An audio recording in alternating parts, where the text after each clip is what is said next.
오늘 참으로 좋은 날입니다. 기도원에 올라와서 주 하나님께 예배하고 찬양하고 부르짖고 말씀 들을 수 있으니 이 날이야말로 복받은 날이면 틀림이 없습니다. 우리와 함께 계시는 성령이 계시기 때문에 한 번도 거저왔다 거저가도록 하지 아니하실 거예요. 반드시 여러분의 기대와 바라는 바 소원을 응답하시고 이루어 주실 줄로 믿습니다. 여러분의 기대대로 믿은 대로 될지어다. 곁에 있는 분에게 얘기하세요. 이미 좋은 일이 일어나고 있습니다. 우리 결과론적으로 단전적으로 얘기합시다. 이미 복 받았습니다. 할렐루야. 내 귀에 들린 대로 그대로 해주신다 했으므로 이미 여러분들이 입으로 시인하고 단정적으로 결과론적으로 이미 복 받았다고 선언해 버렸으니까 하나님께서 반드시 말씀 그대로 부도내지 않고 이루실 줄로 믿습니다. 이스라엘의 찬양 가운데 우리 주님이 함께 계신다 하였습니다. 오늘 하나님의 영 성령께서 바람같이 불같이 생수같이 우리 찬양과 더불어 함께 계십니다. 반드시 우리에게 선한 역사를 베풀어 주시고 치료하여 주시고 눌린 자를 자유케 하여 주시고 막힌 자 열려지게 하시고 앞이 안 보이는 모든 사람들에게 앞이 훤히 시온에 들어가 열려지게 해 주실 줄로 믿습니다. 저는 어디 가서 찬양을 들어도 우리 성가대, 중동교회 성가대만큼 잘하는 성가대를 본 적이 없어요. 들은 적이 없어요. 할렐루야. 아름다운 찬양 감사드리고 역시 고슴도치가 자기 새끼는 늘 귀엽다고 사랑스럽다고. 자, 우리 성가대 사랑스러워요. 박수 한번 더 해주세요. 할렐루야. 오늘 찬양하기 위해서 아마 시간을 많이 내서 연습을 했던 것 같은데 여기까지 와서 함께 찬양하고 또 우리 성도 여러분들과 함께 은혜로운 시간 갖도록 협력해 주신 것 감사드립니다. 특별히 37회 이 직장 선교회 전국 금식성에 열게 된 것을 기쁘게 생각하고 또 우리 권혁주 회장님을 비롯한 여러 임원 또 회원 여러분들 성도 여러분께 마음 깊이 감사드립니다. 역사와 전통이 있는 그러한 대성회입니다. 저도 매년마다 거방 올라오는 것 같아요. 초청해 주신 거 우리 회장님께 감사드리고 또 오늘도 은혜가 되는 귀한 시간이 됐으면 좋겠습니다. 반드시 선한 역사, 축복의 역사, 치료의 역사 그리고 만족스러운 성취감이 넘치는 그런 집회와 성회가 될 줄로 믿습니다. 오늘 저는 본문을 중심으로 먹고 사는 게 문제다라는 제목으로 함께 은혜 나누겠습니다. 인생을 살아가면서 가장 큰 절실히 요구되는 문제가 뭡니까? 바로 먹고 사는 의식주 문제입니다. 이스라엘 백성들이 광야 생활 들어가자마자 제일 먼저 다가왔던 문제가 바로 이 먹고 사는 문제였습니다.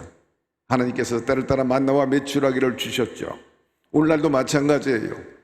얼마 전에 윤 대통령이나 이재명 야당 대표께서 각각 말씀을 하셨는데 들어보니까 국민들이 걱정 없이 먹고 살게 하는 게 정치다. 똑같이 그렇게 말을 하더라고요. 맞아요. 잘 먹고 잘 살게 하는 것이 정치요.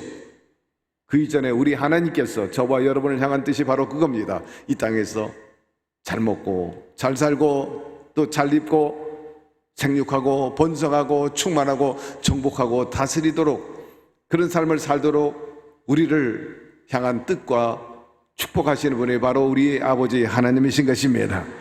예수님도 시험 받으실 때 제일 먼저 대두되었던 문제가 바로 먹고 마시는 문제였죠. 그렇기 때문에 예수님께서 공생의 3년 반 동안에 이 먹고 마시는 문제에 대해서 아주 비중 있게 다룬 것을 우리는 성경에서 발견하게 됩니다. 우선 첫째로 인간 타락 이후에 의식주 문제가 생겼습니다.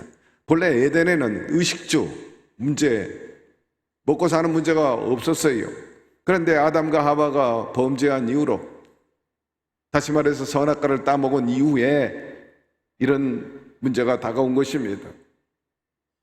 선악과 가만히 생각해 보니까요, 독이든 사과와 같은 것이었어요. 그걸 먹지 말았어야 되는데 그 선악과를 먹음으로 말미암아서 에덴을 잃어버리고 말지 않습니까? 그 다음부터 그렇게 풍족하고 마음껏 먹을 수 있었던 그 먹거리 문제가 해결이 안 돼가지고 늘 모자람 속에 살게 되었죠. 가시 엉겅퀴를 내게 되고 죄의 결과로 수고의 땀을 흘려야 했습니다. 여러분, 식량 문제는 그때만의 문제가 아니라 오늘의 문제이기도 합니다. 성경에 보면 식량이 모자라 어려움을 겪는 이야기가 굉장히 많이 나옵니다. 대표적으로 아브람 때도 그랬죠. 기근이 와가지고 먹을 것이 없어가지고 먹고 살기 위해서 애굽으로 나갑니다. 애굽으로 나갔지만은 큰 낭패를 당했습니다. 왜? 그 땅에 하나님을 섬기지 않았기 때문에 하나님께서 별로 좋아하지 않았죠. 그 안에 사례가 아리따워가지고 바로 왕이 그 사례를 탐내게 되고 결국 아내를 빼앗기는 그런 어처구니 없는 일을 당하기도 했습니다. 여러분, 야곱의 11의 아들들도 마찬가지예요. 기근을 당하게 되니까 먹고 살기 위해서, 곡식을 구하기 위해서 애굽으로 내려간 사건이 있습니다. 성경에 나오는 나오미도 그랬죠. 기근이 와가지고 먹고 살기 위해서 모압 지방에 갔다가 거기서도 제대로 먹고 살지도 못하고 남편도 죽고 두 아들도 죽고 며느리와 더불어서 정말 가난한 처지에 있다가 나중에 다시 고향으로 돌아와서 살게 된 것을 알 수가 있습니다. 우리나라도 먹고 살기 힘들 때 많은 분들이 남부 여대하고 잘 먹고 잘 사는 미국으로 이민을 갔어요. 그 당시에 이민 가는 사람, 많은 사람이 부러워했어요.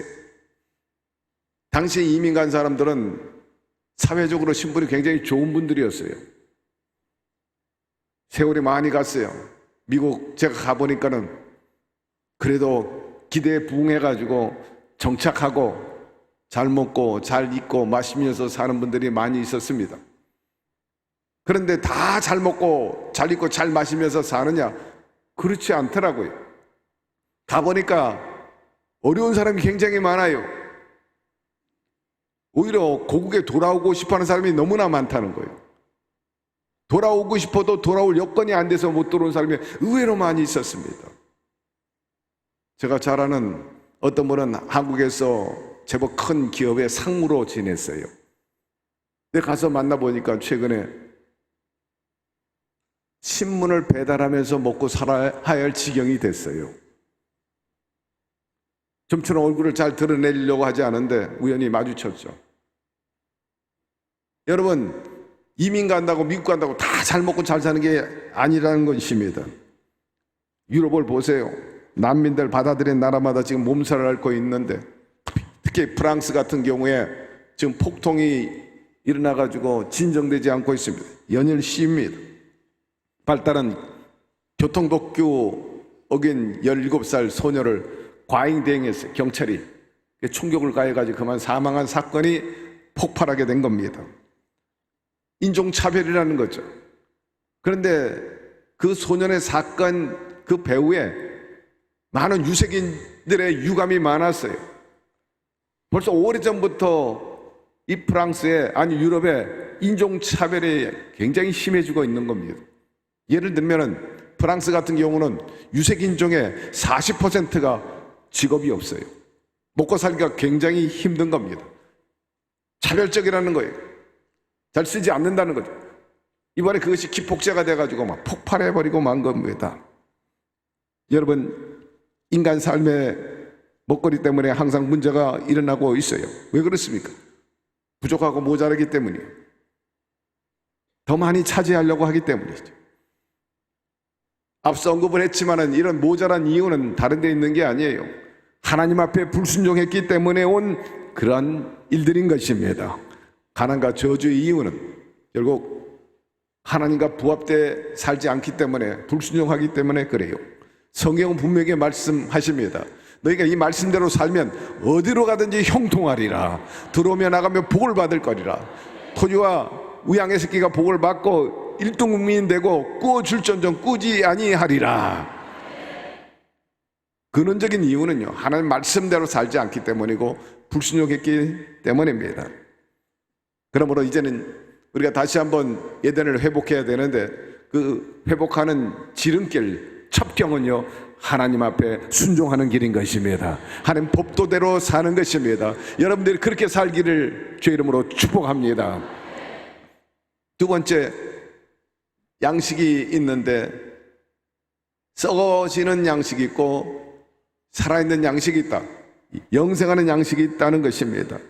말씀해 보니 내가 곧 생명의 떡이라 이는 하늘로서 내려온 떡이니 사람으로 하여금 먹고 죽지 아니하게 하는 것이니라. 나는 하늘에서 내려온 떡이니 사람이 이 떡을 먹으면 영생하리라 하였습니다. 예수님이야말로 살아있는 떡이요 영원히 사는 떡인 것입니다.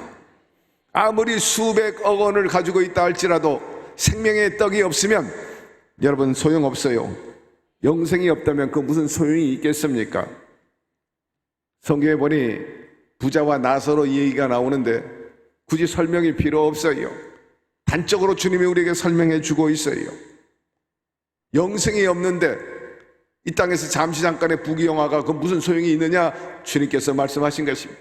귀 있는 분은 듣게 되기를 바랍니다. 인생 잠시 있다 사라지는 것이고 물질 있다가 없다가 없어지기도 하고 없다고도 있는 것입니다. 제가 사회생활 처음 할 때 언론사에서 근무를 했는데 믿음이 좋았어요. 제가 청년 시절 때부터. 여기 김원철 원장님하고 저하고도 그 당시에 같이 여의도 교회와 또 초교파적으로 청년 운동을 했어요. 그때부터 굉장히 제가 언론사에 그때 기자 생활을 했는데 그래서 청년연합회 신문도 만들어내고 별명이 그때부터 목사도 아닌데 신학교도 안 다녔는데 목사였어요. 열심히 직장에서 전도를 하는데 제 선배가 하나가 있는데 어느 날 같이 점심을 먹게 됐는데 저는 늘 기도하는 게 생활화되어 있지 않습니까? 음식을 놓고 하나님 아버지 감사합니다. 부족한 사람 축복하셔서 이렇게 좋은 음식을 먹게 하시니 감사합니다. 그런데 앞에 있던 선배도 같이 기도하는 거예요. 제가 아멘 하니까 같이 아멘 해요. 내가 너무나 기뻤어요. 항상 전도했는데 예수를 안 믿어. 그래서 야 선배님 이제 예수 믿게 됐네. 축하해요. 정말 하나님께 감사하죠? 제가 이렇게 물어보니까 이 선배가 생뚱맞게 감사하지. 그러면서 나는 하나님께 감사한 게 아니고 자기가 자기 스스로 벌어먹기 때문에 자기한테 감사기도 했다는 거예요. 이런 고약하게 하나님을 기만하는 거예요. 하나님 그거 기쁘게 여기지 않았던 것 같아요. 그 후에 저는 여의도 교회로 와가지고 신앙계 맡아서 일하고 사장도 하고 그 후에 국민일보 국장으로 갔다가 그리고 여러 가지 일을 하면서 중동교회로 왔는데 그 후에 이 선배가 어떻게 됐느냐 50대 때 이미 쓰러졌어요. 그리고 20년 동안 쓰러져 살았어요. 그리고 그 사이에 고등학교 3학년 아들도 물에 빠져 죽었어요. 저는 그 분에 늘 잊지 않으면서 야 어떻게 삶이 그렇게 됐을까. 저는 오늘에 이르게 됐는데 그분은 일찍 50대 초반에 그렇게 끝났어요. 여러분 하나님을 만홀히 여기지 말게 되기를 바라고 하나님을 시험하지 말게 되기를 바랍니다. 왜 감사합니까? 우리 주 예수 그리스도께서 인간이 저주받아 가지고 가난하고 병들고 죽게 되어 있는데 우리 주님께서 우리의 가난과 저주와 질병을 대신 십자가에서 청산해 버리셨기 때문인 것입니다. 아담과 하와가 가져온 이 원죄 예수님께서 청산해 버렸어요. 그리고 우리에게 부요를 주신 거예요. 우리 주 예수 그리스도의 은혜를 너희가 알거니와 부요하신 이로써 너희를 위하여 가난하게 되시면 그의 가난함으로 말미암아 너희를 부요하게 하려 하심이라 하였습니다. 영혼을 팔아먹은 아담과 하와 대신 둘째 아담으로 예수님이 오셔가지고 그 팔아먹고 잃어버린 영혼을 되찾아 주기 위해서 십자가에서 그 죄의 대가를 지불했어요. 마치 외딴 섬에 새우잡이로 노예로 끌려갔던 사람, 그 사람을 누군가가 대가를 지불해가지고 자유를 얻어준 것처럼 말입니다. 주님께서 우리의 원죄를 청산해 버리신 것입니다.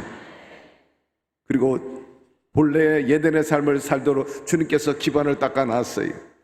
주님이 우리를 향한 뜻은 평안인 것입니다. 풍요인 것입니다. 번성입니다. 평안을 너에게 끼치노니 곧 나의 평안을 너에게 주노니 내가 너에게 주는 것은 세상이 주는 것과 같지 아니하 너희는 마음에 근심하지도 말고 두려워하지 말라. 오늘도 주님이 저와 여러분을 향한 뜻은 다름 아니 너희 가운데 평안이 있을지어다. 오늘도 여러분 평안을 얻음으로 인해서 여러분의 삶의 기쁨과 은혜가 넘쳐나게 되기를 주의 이름으로 축원합니다. 오늘날 전쟁, 기근, 정치 불안, 불신, 경제 성장의 둔화 등으로 굉장히 불안합니다. 사회가 불안하고 평안함이 없어요. 정치도 그렇고 경제도 사회도 안보도. 그런데 이런 불안의 시대는 오늘만의 시대가 아니었다는 거예요.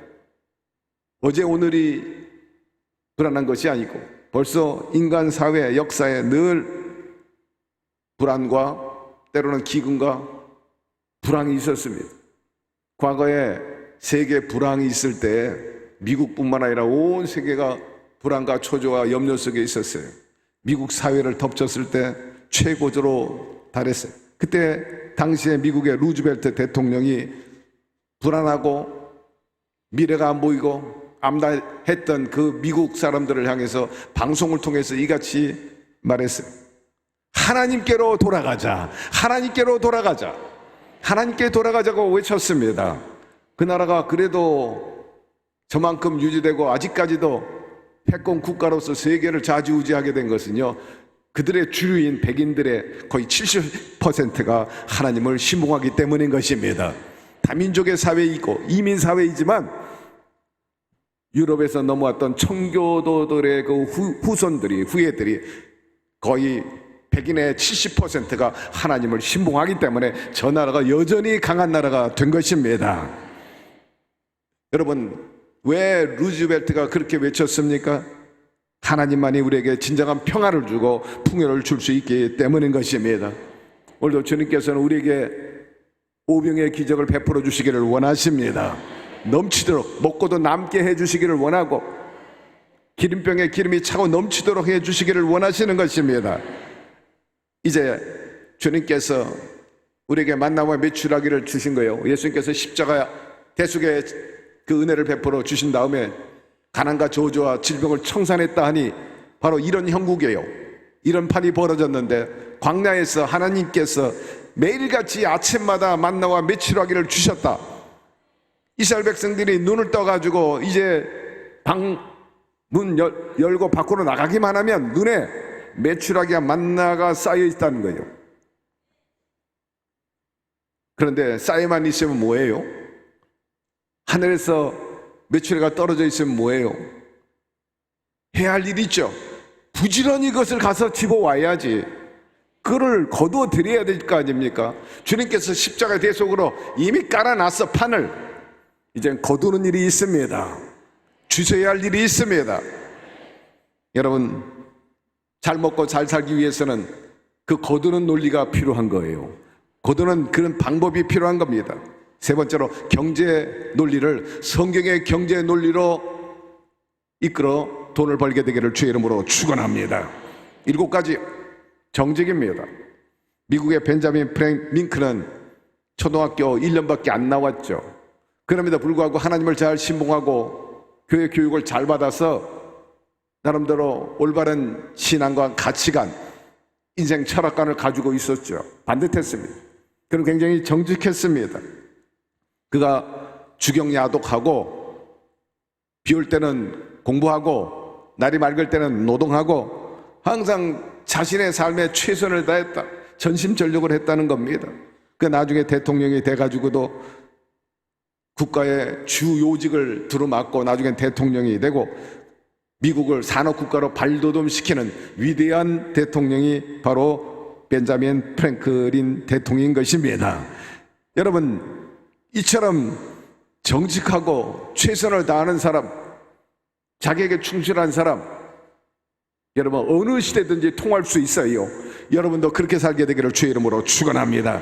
내가 자기 사업에 근실한 사람을 보았느냐? 이러한 사람은 왕 앞에 설 것이요 천한 자 앞에 서지 아니하리라 했습니다. 노는 물이 달라졌다는 거죠. 여러분 정직하게 살게 되기를 바랍니다. 히스기야가 그 조상 다윗의 모든 행위와 같이 야훼께서 보시기에 정직히 행함으로 그가 어디로 가든지 형통하게 되고 잃어버렸던 땅도 다 차지하게 되고 죽을 병에 걸렸을 때 건진받고 15년이나 연장되는 장수의 보너스도 받았는데 여러분도 그런 삶을 살게 되기를 주의 이름으로 축원합니다. 성령님은 우리에게 늘 정직한 영이십니다. 성령이여 우리에게 정직의 영을 허락하여 주시옵소서. 두 번째, 근면해야 합니다. 어느 조사 기간에 전 세계에서 유명한 인사 10만 명 출연돼요. 유명한 인사 중에 10만 명을 출연했는데 그 중에 8만 명이 아주 가난한 집안에서 나왔다는 거예요. 그냥 부유한 집안에서 유명한 명사가 된 경우는 20%, 가난하고 열악한 환경 속에 자랐음에도 불구하고 명사가 된 사람이 80%라는 거예요. 무엇을 얘기하느냐? 그들이 열악하고 가난한 집안에서도 뛰어난 사람이 될 수 있었던 그 비결은 다름 아니라 근면했다는 겁니다. 열심히 했다는 거예요. 성경에 보니까 예수님께서 하시는 말씀이 하나님이 일하시니 나도 일합니다. 여러분 열심히 일하게 되기를 바랍니다. 먹기 싫거든 먹지도 말라는 주님의 단호한 말씀이 있습니다. 그렇기 때문에 부지런히 우리가 일해야 돼요. 십계명에도 보면 여세 동안 열심히 일한 하나님의 모습을 보여주면서 우리에게 그렇게 명령했어요. 너희도 열심히 일해라. 이것이 기독교인의 생활이요 철학이 되어야 합니다. 목사님, 우리 집사람은 일을 안 해요. 집에만 있어요. 여러분, 그렇다고 해서 집에 계시는 부인이 일 안 하는 게 아니에요. 집에서 일하는 분들이 밖에서 일하는 분 못지않게 열심히 일하고 계시는 분이십니다. 가정을 소홀히 하면 안 되지만 남편 뒷바라지하고 자녀들 키우고 나름대로 열심히 기도하면 여러분 돈으로 한 사람은요 엄청난 임금을 줘야 돼요. 김혜실 교수가 있어. 외국어대학교에 상경대학 학장을 하신 분인데 그분이 우리나라 최초로 가사 노동에 대한 금액을 산출했어요. 벌써 20년 전에 가사 노동 한 달 월급이 200만 원이래. 200만 원. 여러분 가사 일이든지 밖에 가서 일을 하든지 열심히 일하게 되기를 바랍니다. 주의 일을 하는 건 뭐 두말할 필요도 없어요. 하나님이 다 계산해 주십니다. 성실하세요. 정성스럽고 참됨을 말하는 것이 성실이라. 정성스럽고 참되다. 오늘 권혁주 회장님 서두에 언급했지만 대표적인 사람이 요셉이에요. 여러분 성실하시기를 바랍니다. 직장 생활할 때 지각하지 마세요. 툭하면 조퇴하지 말고 결국은 두말할 필요도 없어. 제가 예전에 직원들 뽑을 때 요새는 그 스펙을 볼 때 과거의 기록을 잘 못 봐요. 학적부 같은 거. 학적부 보면 옛날 선생님이 학생에 대해서 평가를 해요. 아, 얘는 부지런하고 사회성이 있고 인사성이 밝고 가정이 또 밝고. 그런데 제가 꼭 보는 건요 개근했느냐 안 했느냐 그거 봤어요. 개근하는 아이들을 뽑으면 거의 정확하게 굉장히 성실합니다. 굉장히 열심히야. 그래서 개근이 좋다. 그래서 우리 교회에서는 개근한 사람을 성적 우수 장학생보다 더 큰 상을 주는데 하나님도 마찬가지예요. 항상 예배에 개근하게 되기를 바라고 이런 기도원 집회에 개근하게 되기를 주의 이름으로 축원합니다. 성적 장학생과 비교할 수 없어. 그리고 친절하시기 바랍니다. 절대 낭비가 아니에요. 큰 이윤을 가져오죠. 단골 손님 만들려면요 오랜 기간이 필요합니다. 단골 쉽게 생기지 않아요. 그런데 어떤 사람은 단골을 쉽게 잃어버리는 경우가 있는데 약국에 갔더니 어느 날 아주 불친절합니다. 그래서 별로 기분이 좋지 않고 언짢아가지고 나왔어요. 나오면서 내가 신발에 먼지를 털어버리리라. 다시는 이 집에 오지 아니하리라. 그 옆집만 가요.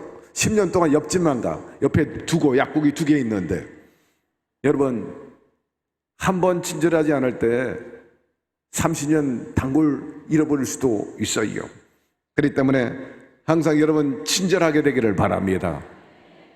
아마존의 창업자 베조프가 할아버지가 준 그 교훈을 그 회사의 가훈으로 삼고 사훈으로 삼았다는 거 아닙니까? 할아버지가 얘야 친절해라, 친절해야 장사가 잘 된다. 여러분, 비창안에 친절하신 주님 성품 닮아가지고 친절하게 되기를 바랍니다. 그리고 청지기 정신이 필요하죠. 오늘 본문에 보니까 달란트 비유가 나왔는데, 이 한 달란트 받은 종은 우선 주인의 이익을 생각하지 않았다. 여러분, 종을 부릴 때, 일꾼을 부릴 때, 회사에서 사원을 뽑을 때 왜 뽑아요? 주인의 이익을 위해서 사용하는 것 아니겠어요? 그런데 밑에 사람이 주인의 이익을 생각하지 않고 자기의 이익만 챙긴다면 어떤 주인이 그 사람을 내버려 두겠느냐? 결코 용납하지 않을 거예요. 바깥 어두운 데 내어 쫓아버리라. 여러분의 직장에서나 공동체에서 여러분을 부른 사람에 대해서 충성을 다하게 되기를 바라고, 무엇보다 하나님께 충성하게 되기를 바랍니다. 하나님의 질서예요. 논리입니다. 두말할 필요 없어요.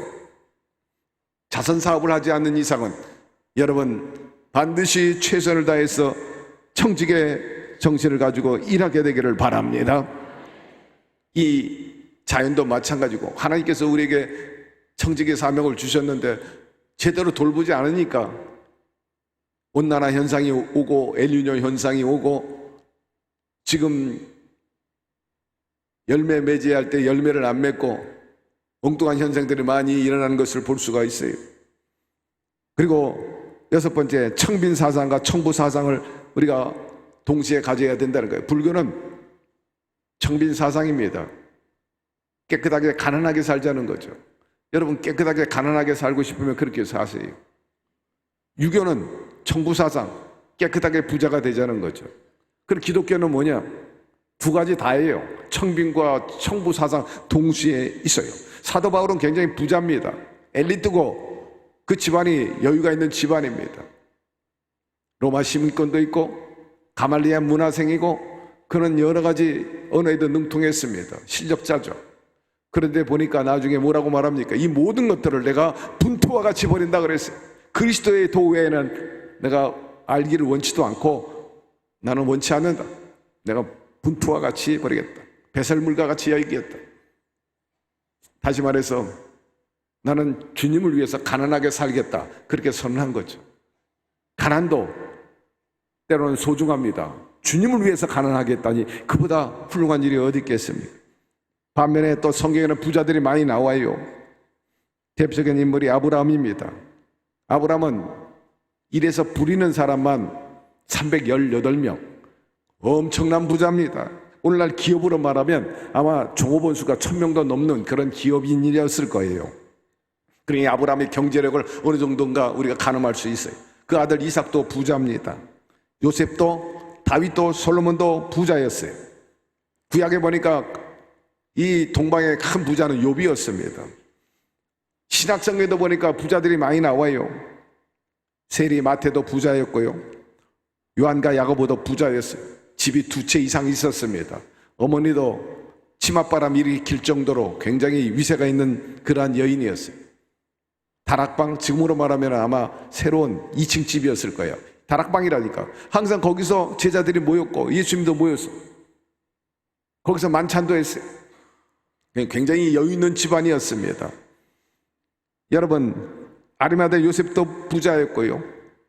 문둥병자 시몬도 역시 부자였습니다. 그러면 돈이 많은 게 나쁜가요? 결코 그렇지 않습니다. 우리 하나님이 여러분 모두가 다 부자 되기를 원하시는 것입니다. 하나님 자녀 중에 부자도 있고 가난한 사람도 있어요. 예수 믿는 사람이 부자로 살라고 축복하신 것 아닙니까? 프로테스탄인즘과 그리고 자본주의 정의란 책을 쓴 막스 웨버가 있어요. 종교인들, 예를 들면 불교인, 유교인, 이슬람, 기독교인. 근데 어느 신자가 잘 사느냐? 결론적으로 말하면 기독교인들이 훨씬 잘 산대, 다른 종교 가진 사람보다. 그 이유가 뭐냐? 성경에 나오고 있는 자본주의적이고 적극적이고 진취적이고 도전적인 자세를 삶의 철학으로 삼았기 때문이라. 찾고 구하고 두드리고 네가 밟는 땅은 내가 너에게 주겠다는 그 말씀을 가지고 치고 나가는, 도전하기 때문이죠. 소극적인 것, 별로 보이질 않아요. 수동적인 것 성경에서 찾을 수 없어요. 너는 가라, 차지하라, 얻으라, 입을 넓게 열라. 항상 적극적이고 도전적이에요. 심지어는 공격적입니다. 그런 자세를 가졌기 때문에 늘 성경을 읽고 설교 말씀 들으니까 그만큼 굉장히 능동적으로 치고 나가. 역사에 보니까 유럽 기독교 국가, 그들은 세계를 지배했어요. 땅을 넓혀가고 온 세방에 식민지를 두고, 인간의 역사에 문명의 발상지는 우리가 알다시피 겐제스, 황하, 그 다음에 유프라데스, 이집트, 나일, 다 동방, 중동에 있었어요. 유럽은 명함도 내놓지 못해. 4대 문명의 발산지 중에 유럽은 하나도 없었어. 그런데 복음이 들어간 다음에 강력한 나라가 돼가지고 나중에는 동방뿐만 아니라 아시아, 아프리카, 남미까지 다 정복자가 됐어요. 다 치고 나갔어요. 세계 이 동방, 아시아, 남미 모든 나라 봐도 기독교 지배를 안 받거나 식민지 안 한 나라가 없어요. 다. 마지막 일본도 미국에 의해서 쥐락펴락하잖아요. 꼼짝 못해. 뭘 얘기합니까? 기독교가 강하다는 거예요. 여러분, 이 정신으로 살게 되기를 주의 이름으로 축원합니다. 그렇기 때문에 우리가 이 정신을 가지고 나가면 결코 제대로만 하면 굶어 죽지 않는다는 거죠. 끝으로 줍는다는 것, 거두어든다는 것은 어떤 방법이냐? 섬김과 나눔이야. 그것도 주는 것 같아도 결국은 거두어 드리는 거예요. 사람이 무엇으로 심든지 그대로 거둔다고 그랬어요. 섬기게 되기를 바라고 나누게 되기를 바랍니다. 거저가 없어. 하나님 반드시 갚아주시는 거예요. 베다니 문둥이 시몬 집에 예수님 초대 받았을 때 잔치하고 있는데 한 처녀가 와가지고 갑자기 나도 향유 예수님께 머리부터 발까지 부어드리지 않습니까? 300데나리온, 그 처녀 결혼 지참금이에요. 큰 돈입니다. 그걸 보고 가룟 유다가 말하기를, 계산이 빠르잖아요. 돈깨를 쥐고 있을 정도로, 아니 저렇게 어처구니 없는 일을 하느냐, 가난한 자에게 주지. 그리고 저렇게 기름 부으는데도 만류하지 않고 그대로 기름 부음을 받고 있는 예수님도 그렇다. 똑같은 사람들이구나. 여러분, 가룟 유다는 그저 경제적인 논리만 봤지. 그런 건 맞을 것 같죠? 우리가 예수 믿을 때 그럴 때가 참 많이 있지만은, 여러분, 신앙하는 것은요, 세상의 인간의 경제 논리를 뛰어넘는 것입니다.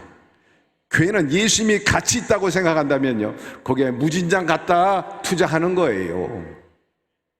만약에 가룟 유다 같은 그런 신자들만 이 교회 역사에 있다면 벌써 교회는 다 망했어. 하나님 천하보다 한 영혼을 귀하게 여기십니다. 99마리의 양을 놔두고도 한 마리 잃은 양을 찾아 나갔다. 그러면 99마리 양은 내버려 둔 거냐? 그만큼 한 마리 양에 대해 소중하다는 거예요. 그것이 바로 예수님의 정신이나 기독교의 경제의 논리인 것입니다. 예수님은 저와 여러분을 향해서 대할 때 한 번도 경제의 논리로 대하지 않았다는 거예요. 아, 이 사람은 얼마짜리구나. 아, 요거는 얼마짜리구나. 절대로 그렇게 보지 않았다는 거죠. 우리 모두를 사랑하시는 분이신 것입니다. 오히려 연약하고 가난한 자에 대해 더 많은 사랑을 베풀죠.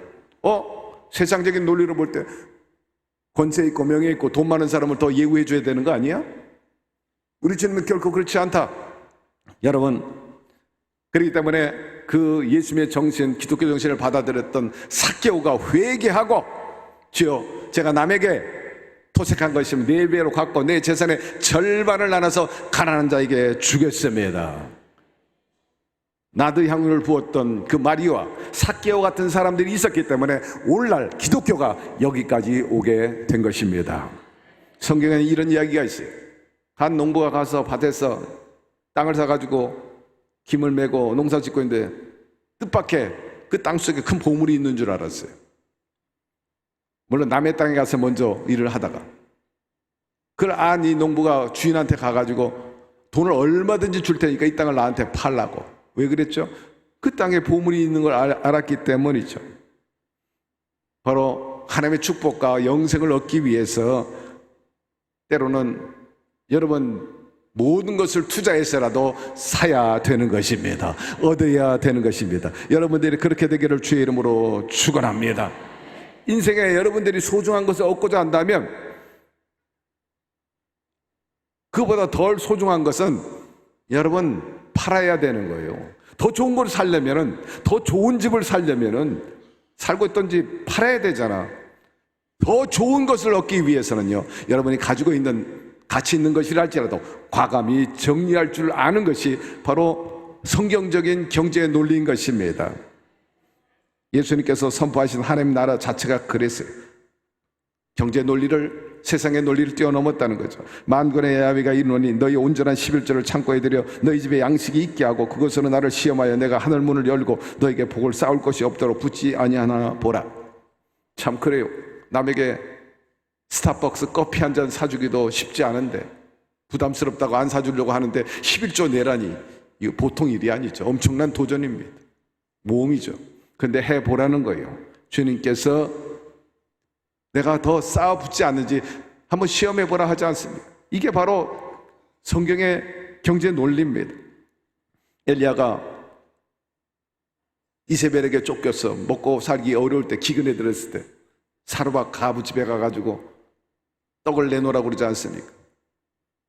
빵 한 줌, 기름 한 방울 가지고 이제 마지막 빵 만들어가지고 아들하고 죽으려고 하는 그 사르밧 과부에게 빵 내놓으라고. 기가 막힌 일이죠. 그거밖에 없다니까 뒤로 물러나지 않고 소리 질러요. 가지고 오라니까, 만들어 오라고. 잔소리하지 말고 만들어 와. 때때로 오늘날도 마찬가지예요. 아유, 성도님 너무 많이 헌금하는 거 아닌가 형편해 봐서 그럴 때가 있어요. 제가 볼 때도 왜 이렇게 많이 헌금하시는가.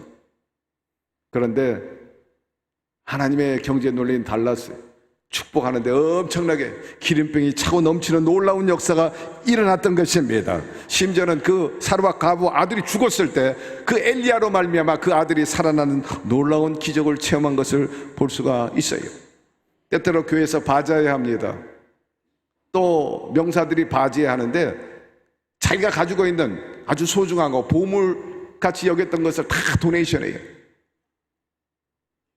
그래서 바자회 열어요.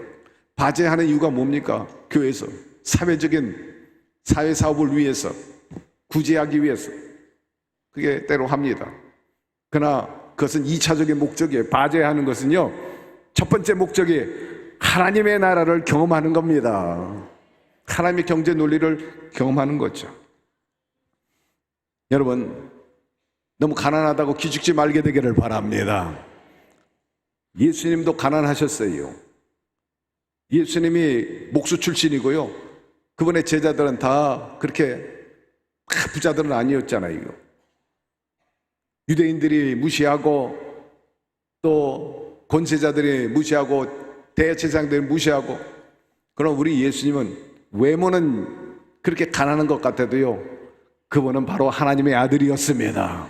구세주였습니다. 모든 것에 모든 것이 되었죠. 사람이 외모만 취해서는 안 된다. 다시 말해서 우리들에게 있어서 영적인 능력이 더 소중하다는 겁니다. 아우, 저 사람은 가난해, 저 사람은 스펙이 부족해. 그보다 뛰어나고 경쟁력이 있고 영향력이 있는 것은 여러분 영적인 능력인 것입니다. 기도의 대장이 되기를 바라고, 순종의 대장이 되기를 바라고, 봉사의 대장이 되기를 바라고, 앞서 언급했던 친절과 성실과 근면, 정직, 이런 것들로 강한 분들이 되기를 바랍니다. 그것이 외적으로 아름답고 힘든 것보다 훨씬 하나님 보시기에 좋은 삶이요, 승리의 삶을 살 수 있는 그런 분이 되는데, 여러분들이 그렇게 되기를 주의 이름으로 축원합니다. 네 번째, 진정한 부자는 예수 그리스도를 소유한 사람인 것입니다. 예수님은 진정한 부여요, 우리의 보배입니다. 수백억, 수십억을 가진 사람보다 그 예수님을 모시지 않았다면 아무 소용이 없지.